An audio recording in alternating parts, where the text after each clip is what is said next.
Ahoy! So, got the day off today, yippee! And what do I do on a day off? Go gem hunting, of course. Now today, I'm only about 10 minutes from home, just outside of St Helens, and I'm in an area of old tin mining workings. There's a lot of tin mining workings close to St Helens, and about 3 or 4 weeks ago we had a huge downpour. Some of you might have seen the videos that I had on Facebook, and that we had about 7 or 8 inches in about 3 hours in this area. Now I'll show you the sort of amount of water that was flowing through this section in a sec, but first of all I just want to finish filling this bucket. Now this area is called Thoreau's Lead. It's an ancient riverbed, and they mined it for tin back in the 1800s, and it's sort of all overgrown now with trees and stuff, but you can still see really clearly where they mined the tin, and there were reports of sapphires being found while they were mining the tin. Now I have been in this spot once before, about 3 years ago, and I found some tiny little sapphires, and I've already done a couple of sieves, and I've found some little sapphires. I don't think, it's not really a spot that you would purposely go and look for good sapphires.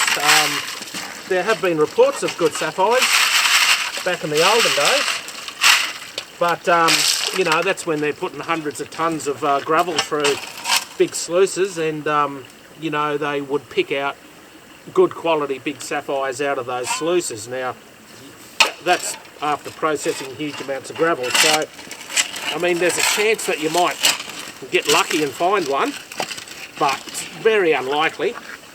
But yeah, you know, you just never know. Every time you go and dig a hole, you never know what's going to turn up. So I'm just doing what I usually do, and filling the bucket up, putting it through the 1 centimetre sieve into the bucket, and I'm just digging in behind a little pile of rocks in the middle of the river.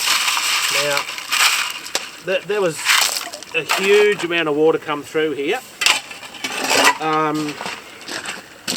Every time I'm driving up to do a tour, I cross over this little creek as I'm driving up, and I really noticed how much water had gone through, and I've been busting to get down here and just to have a look, and it's certainly worth coming down to have a look. It's very impressive to see how much water was coming through here, and yeah, so I thought, well, why not just have a bit of a sieve and see what happens. So anyway, I've gone through the top sieve into the bucket, same as usual. Wash the bottom gravel.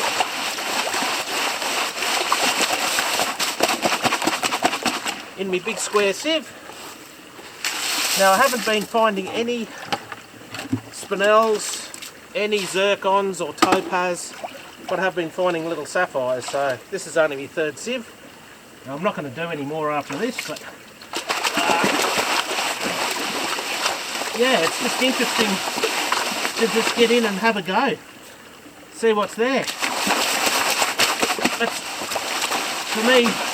for me that's half the fun, just having a go. I don't really care whether I find anything, and it's always good to keep your expectations low anyway.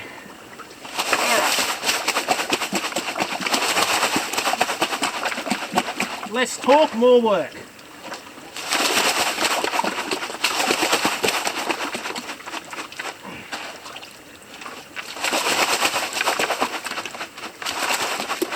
Alright. See what's in it?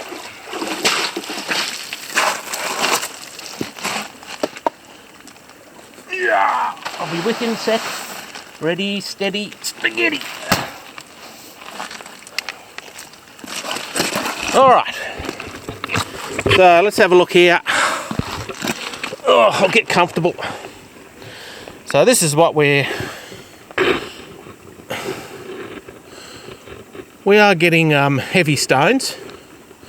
but not many, and I'm not sure what those heavy stones are, but those red ones aren't zircons, they're just, I think they're ironstone or something. But I can see one sapphire there. So we're getting these little sapphires. Is that going to focus? You get the idea. And that's how big they are. They're less than half a carat, and I'm surprised that they're even getting caught in the bottom sieve, but they are. So I'll put it over with my little collection, and there you go. That's what I'm finding there. There's one there that's quite clear. But yeah, I got 1, 2, 3, 4, 5, 6, 7 little sapphires in 3 sieves, or 3 buckets. So yeah, that's not too bad. That's not bad for just having a bit of fun. And obviously none of those would be good enough to get cut or anything like that, but it's not the point. It's about just having fun. Now, I think if you spent 2 or 3 hours here, I reckon you might go right. I'll just show you what I've been doing. So I dug in behind that rock there. You can see it's a natural, and water's pouring down this section through here. There's some bedrock here, and I've dug in there, and I've actually done a little bit of what do they call it, crevicing, like they do in the gold diggings. Yeah, I've just cleaned out that gap there. So that's not too bad. But yeah, that's what I've been doing, and I'll just show you the amount of water that's gone through. So that's looking down the river, and you can see the flood debris, and the water was well above my head. In fact, you can see where the water was way up there.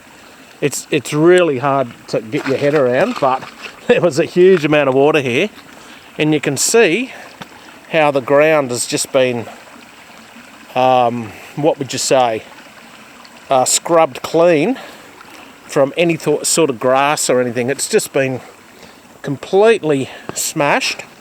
I'll go down through here a little bit more. You can see there that just everything's been flattened. So the water was well above the banks of the river. You can see how high it was there. So it was that high. That's crazy. And it runs down into the Georges River just down below us there. So there you go. I just thought I'd show you that because yeah, you can see how it's just been completely cleaned out. And that's the little creek there. All the flood debris up here, look at that. That's mad. So yeah, we had a lot of rain in a short amount of time, and I've been busting to get down here and have a look, and yeah, it's just fun. I just love it.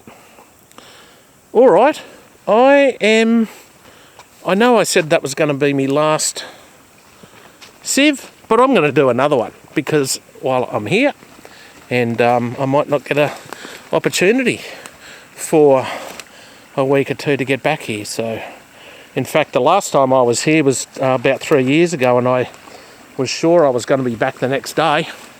So yeah, I might not be back here for another 3 years. But it's an interesting stretch of the river, and it's close to St Helens. So it just shows you, if you get out and have a look, you never know what you might find. All right, see ya.